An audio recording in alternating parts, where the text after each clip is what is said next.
Mabũrũri maingĩ gitaru-ini kia Afrika makoretwo magomeirwo ni wagi munene wa irio, ũndũ ũrĩa ũtũmĩte rĩtana gũikio kũrĩ ataaramu megie mirire miega mathundũre mawatho marĩa ma gutigirira gitaru giki nĩ kĩagĩa na irio cia kuigana.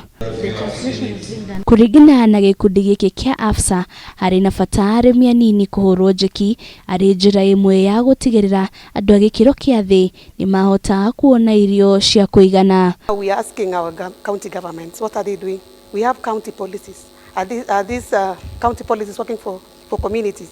As we speak, we have a county climate change bill in all counties in Kenya, but majority of, I think 2 of them have enacted. Communities are invited to talk about food policy and what type of policy they would want to see, because the kind of policy that is being implemented is foreign to the people on the ground. Oho ni maugite no mũhaka arĩmi metheme gũkũria irio na fertilizer na kũhũthĩra thumu wa kĩmerera nĩguo tĩri ũgakorwo ũtarĩ na thumu. The African policy space is already occupied by external actors, external interests.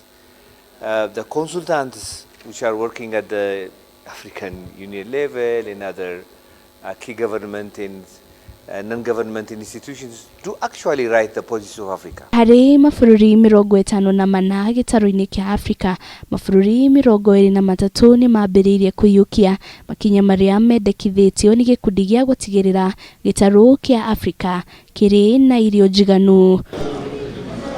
Ngĩribotera Kameme TV, rĩtũroko nĩ Wanjiru wa Foro.